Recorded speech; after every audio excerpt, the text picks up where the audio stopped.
some movie endings, they can go one of two ways. They can be the most memorable thing about the movie and can make your absolute true experience worth it and make it feel amazing.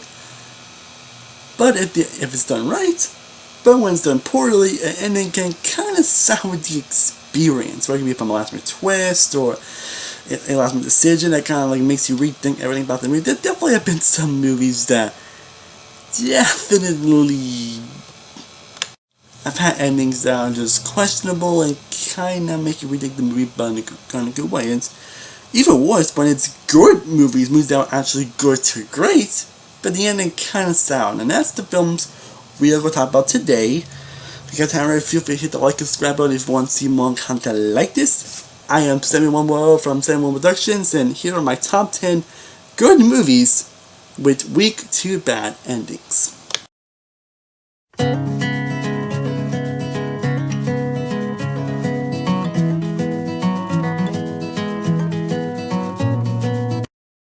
Oh, and also clarify, I need to say it, but I had to anyway. Spoiler alert! There will be spoilers.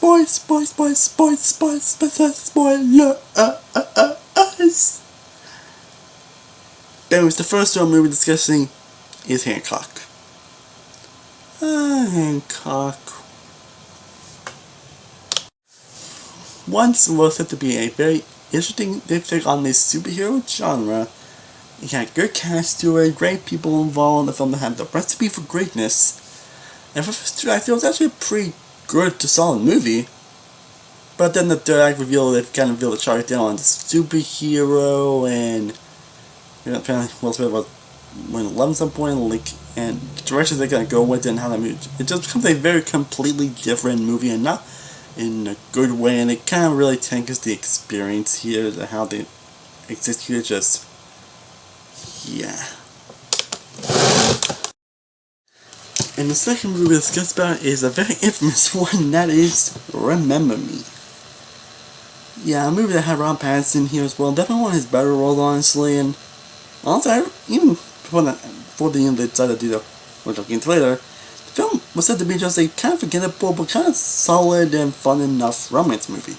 And it was said to be like something that was going to blow people's socks up. It's like, well, there's one I could at least recommend, honestly.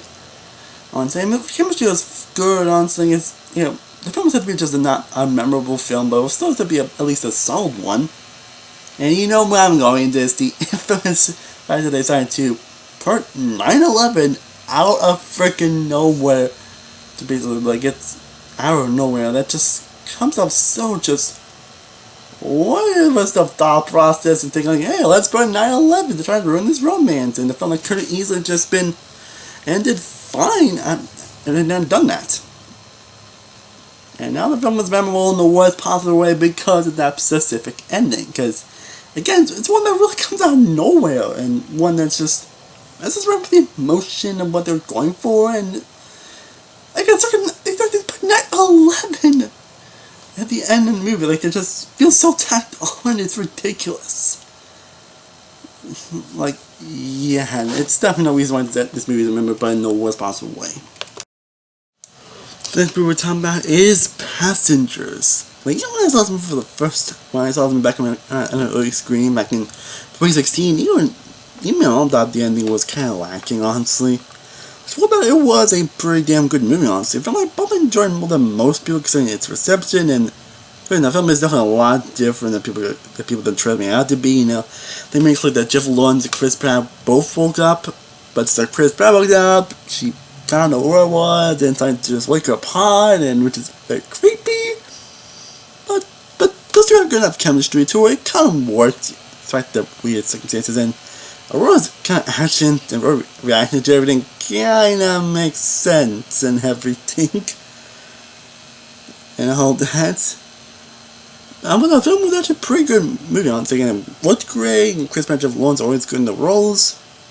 But again, the ending is just one of those, okay, like, I feel like it went in different directions, but one of the kids actually do sacrifice themselves, or they just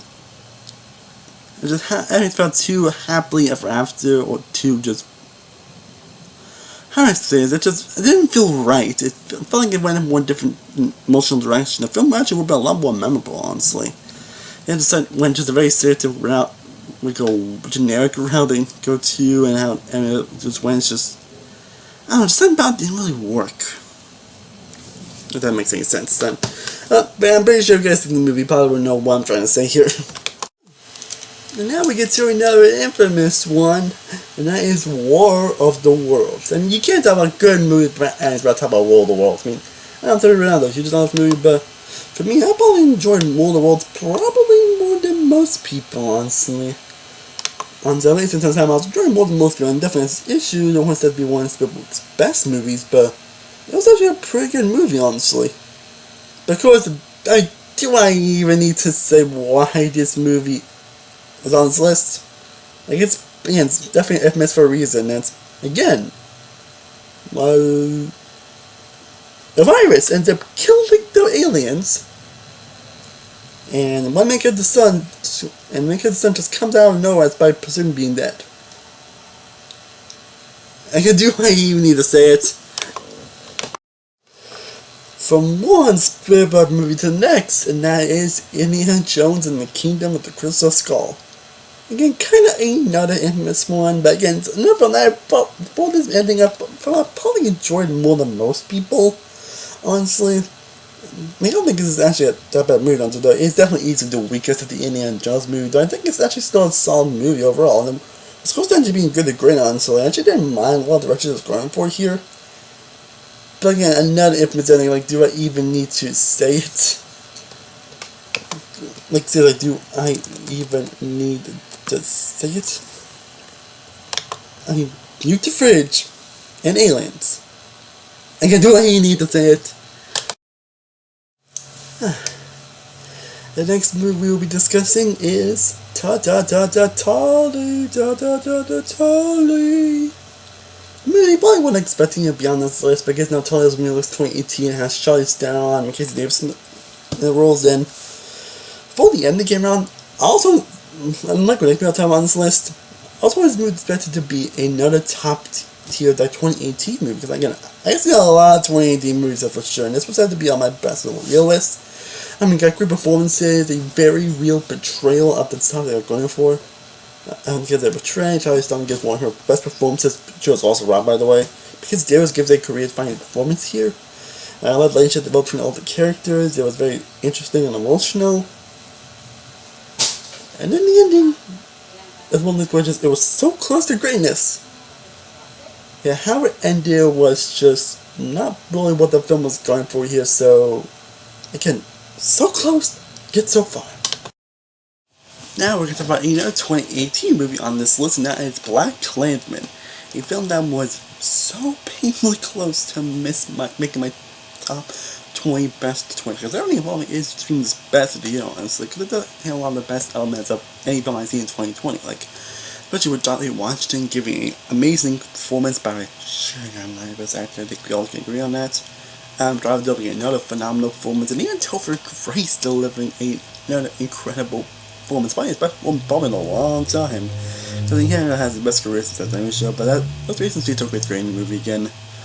And the storytelling was pretty compelling and interesting and really a lot of emotion and was actually political, that wasn't really just jammed in your face. And Spike Lee did a fantastic job, but you might really mention about it being forceful down your face, about the message they're trying to do about political and stuff not being forceful down your face.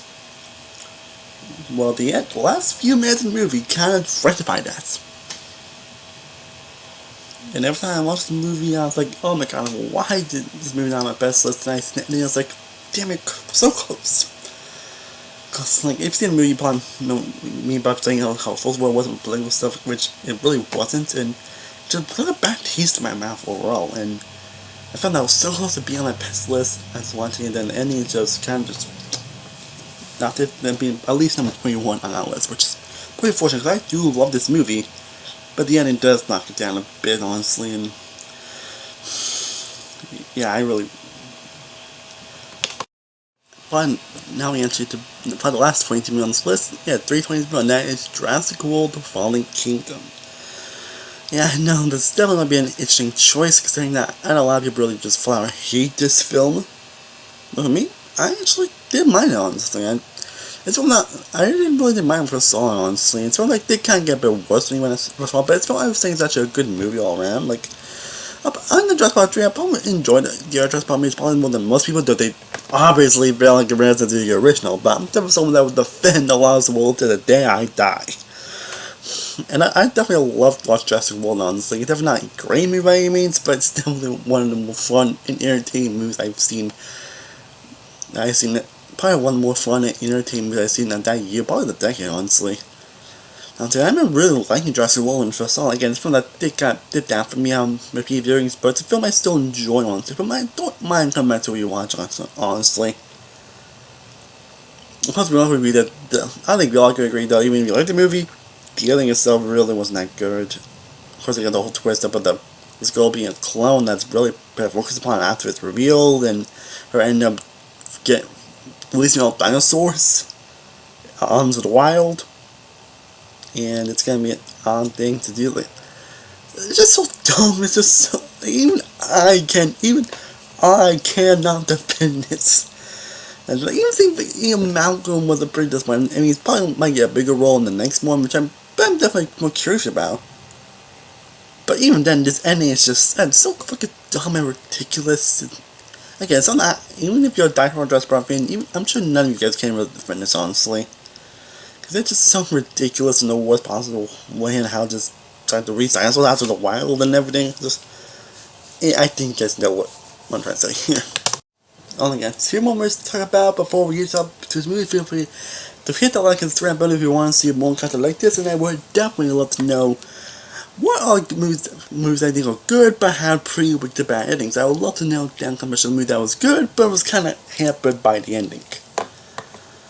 And then tell me those movies that really just, yeah, but let me know what yours down comments are the ones that probably might have missed. I gotta try my best not to go to the most obvious ones, which probably see a little more skilled choices here, so just heads up.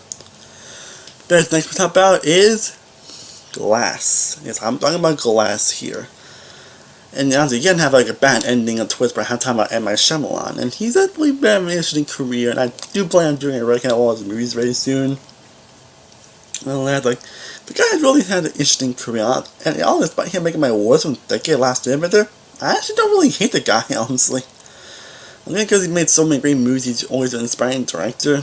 Yeah, he's made some terrible movies, bad decisions, but yeah. The last stuff in movie I think a lot of people were excited for, considering, finally the long-awaited sequel to Unbreakable, which is something that we all been wanting for so damn long. And even when I watched this movie when it came out, even I was honestly disappointed by how it ended, honestly. Even I personally was disappointed. And subsequent rewatches kind of confirmed that the ending was a pretty lackluster. Like you think it was supposed to be the big showdown, honestly, yet it just does it in a very weak, odd way. In which basically, the beast just killed like that, shot, all that, and Beast and Last time just killed just so easily, and David Dunn just dies in a puddle. A fucking puddle? Just, they thought we're going in more epic ways here, and saying, again, there's a sequel that waited for 19 years, so. But yeah, this thing, I still probably enjoy that stuff a lot. I still think it's probably a good movie, honestly. I probably enjoy it more than most people. But yeah, even I can admit, it kind of hampers the experience. I'm not thinking all these votes aren't really in any particular order, honestly. Just a heads up. But yeah, the last movie I'm going to be discussing on this list, again, this book might be the most controversial and questionable choice on this list that some people may be happy about, but some people may not be so happy about. In case you're wondering, that film is Ari Aster's Midsummer. Yeah, I might be very let down by Midsummer. It's a film I definitely enjoyed overall, but it's a film I definitely don't love as much as Hereditary. As you guys know, I think that's my favorite horror movie of 2010s film that honestly gets better for me on repeat viewings.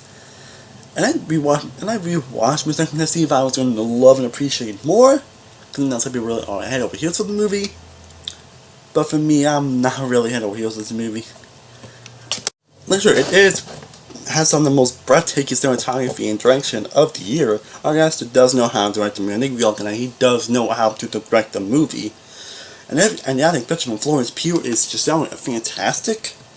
This film, I can definitely see what they were going for here. This film, I can definitely see what they were attempting. This film, I probably wouldn't mind going back to every now and then. I think really just the third act and the ending as a whole that kind of kills the movie for me. It's just too out there, and it's just too weird and just insane. And I know it was alright as it is, but I mean, if you've seen the movie, you probably know stuff I'm talking about in this movie. Like, it may probably work for you, but for me, it just did not work for me. Like, maybe it will at some point if I end up watching it more.